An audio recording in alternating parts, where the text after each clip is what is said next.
ગુજરાતમાં 30 વર્ષથી ભાજપ સરકારનું રાજ છે તે જોવા મળી રહ્યું છે।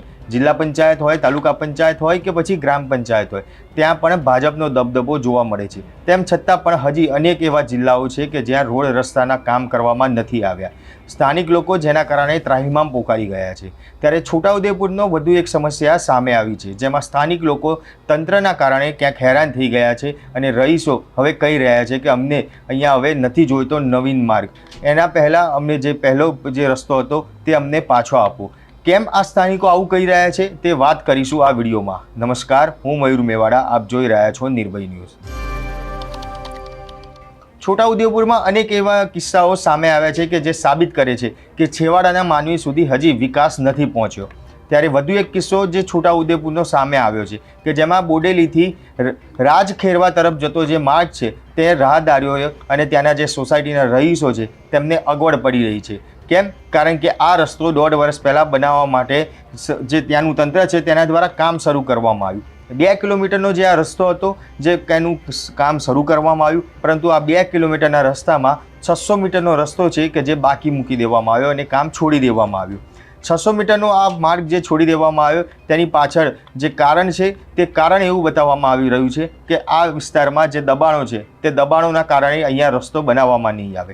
આ 600 મીટરનો જે રસ્તો છે કે જે 7 સોસાયટીઓને જોડતો આ માર્ગ છે અને તેમ છતાં પણ તંત્ર જે આની સામે કોઈ જ યોગ્ય પગલાં કે આ રસ્તો બને તેના માટેનું કામ કરવામાં નથી આવતું।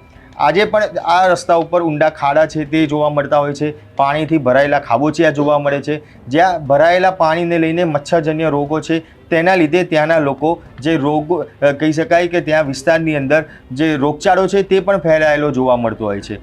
માર્ગ પૂરો કરવાની રજૂઆત જ્યારે સ્થાનિક લોકો કરવા ત્યાં જાય છે ત્યારે અધિકારીઓ દ્વારા પણ તેમને કોઈ યોગ્ય જવાબ નથી આપતા અને આખરે આ સ્થાનિક લોકો હવે કંટાળી ગયા છે, કારણ કે રસ્તા ઉપર દબાણની વાત છે તે અધિકારીઓ દ્વારા કરવામાં આવે છે। તે બાબતે અરજી મળી છે તેવું અધિકારીઓ કહી રહ્યા છે, જેની કામગીરી જેના માટે થઈને આ કામગીરી છે તે અટકાવવામાં આવી છે। આ કામગીરી ન થતાં રહીશો ત્યાં આજીજી પણ કરી રહ્યા છે કે અમને આ રસ્તો બનાવી આપો, અમને ઘણી મુશ્કેલીઓ છે તે પડી રહી છે। ત્યારે સ્થાનિકો આજીજી કરતાં શું કહી રહ્યા છે તે પણ આપણે અહીંયા સાંભળીએ। તમે જોઈ શકો છો જે પરિસ્થિતિ 2 વર્ષ પહેલા જે ચોમાસાની પરિસ્થિતિ હતી એ જ પરિસ્થિતિ 2 વર્ષથી અમે આ ગંદકી ગટરની પરિસ્થિતિ વેઠીએ છીએ। દર ચોમાસે આટલાથી લઈને આટલા સુધી ખાલી 600 જ મીટરનો રોડ બનાવવાનો બાકી છે, તો બી અમારો આટલો રોડ બનતો નથી। દબાણની પરિસ્થિતિ જે હતી કે દબાણ થાય તો આ રોડ તમારી પાસે શું પરફેક્ટ માપ બી નથી કે તમે પરફેક્ટ માપથી તમે રોડ બનાવી આપો। દબાણની પરિસ્થિતિ હતી, દબાણમાં લોકોના ઘર તોડ્યા છે, આ લોકોએ લોકોના ગેટ તોડ્યા છે, લોકોના રસ્તા પરથી બધા આવતા ઘરો તોડી પાડ્યા છે, તો બી હજી સુધી અમારો 600 મીટરનો જ ખાલી રોડ બાકી છે, વધારે રોડ બાકી નથી। પણ મેં તો કહું છું તમે અગર રોડ નથી બનાવી શકતા તો ના બનાવો, પણ કમસે કમ આ મને ખાડા તો ભરી આપો, સોસાયટીમાં અવર જવાની સુવિધા રહે। નાના છોકરાઓની સ્કૂલમાં નીકળી નથી શકતી, વૃદ્ધો માટે એમ્બ્યુલન્સ ઘરમાં નથી આવી શકતી, અને ગર્ભવતી સ્ત્રીને ઇમરજન્સીમાં બહાર લઈને નીકળવું હોય ને, અને અમારો આ સોસાયટીનો મેઇન રસ્તો આ જ છે અવર જવર માટે, એ બી આખો બ્લોક થઈ ગયો છે ગંદકીથી ખાડાઓથી। હવે આ ખાડા તો કમસે કમ ભરી આપો, તમે રોડ નથી બનાવી શકતા તો ખાડા તો ભરી આપો, તો અવર જવાની સુવિધા રહે અમારી।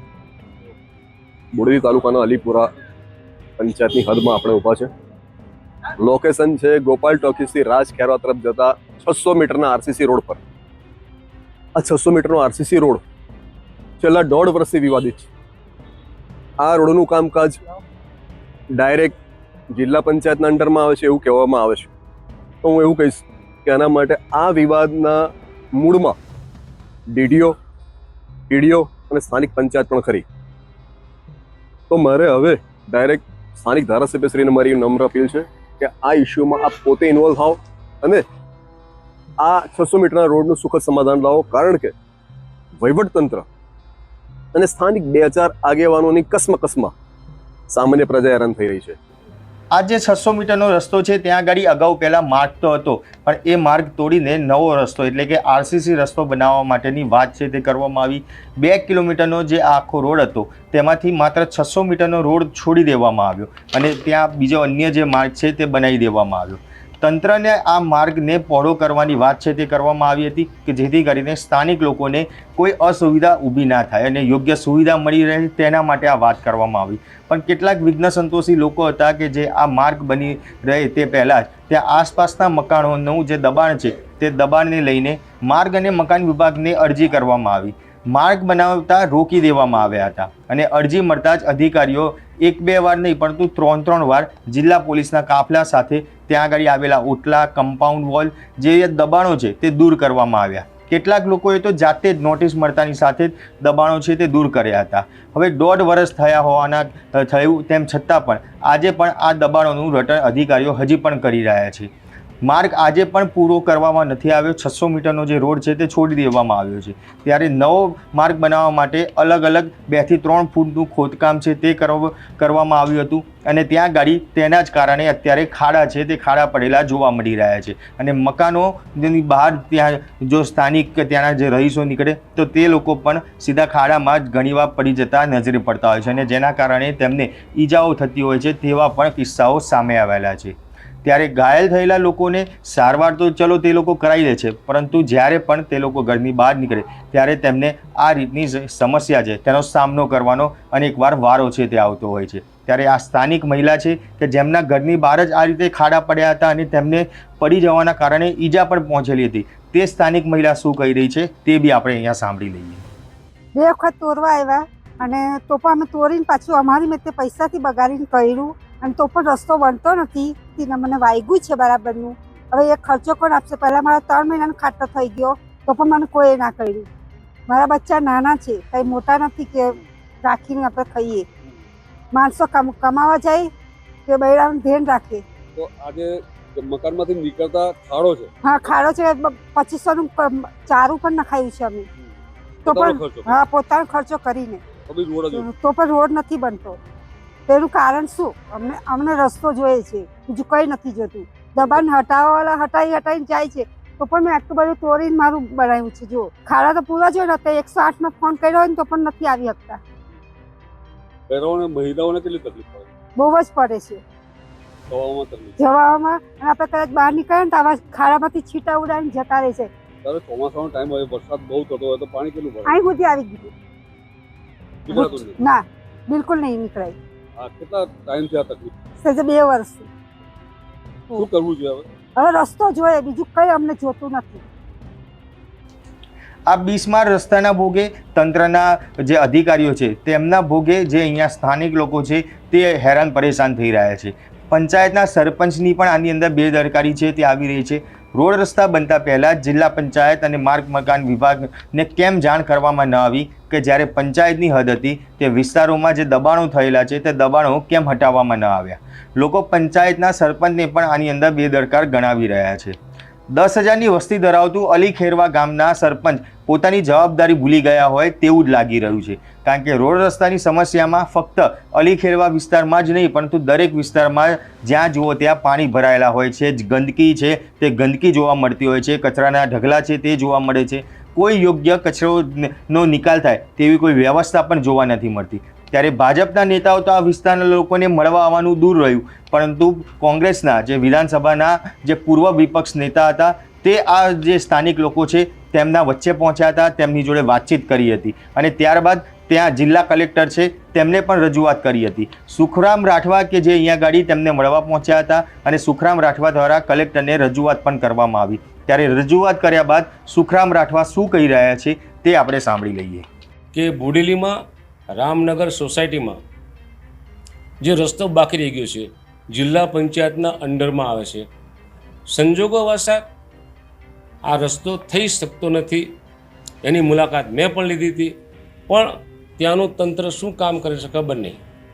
માત્ર રસ્તો પહોળો કરવાથી જ આ રસ્તો થાય એવી હટ લઈને જો તંત્ર બેઠું હોય તો એ ખોટું છે. અત્યારે જે હયાત રસ્તો છે એ હયાત રસ્તા પર તમારી જે મંજૂરી મળી હોય એ તમારો રસ્તો ઊંચકો તો ઊંચકો, આજુબાજુ ગટર નાખો તો ગટર નાખો, પણ પ્રજાને સગવડતા આપો. એ બાબતમાં પણ કલેક્ટર સાહેબની રજૂઆત થઈ છે.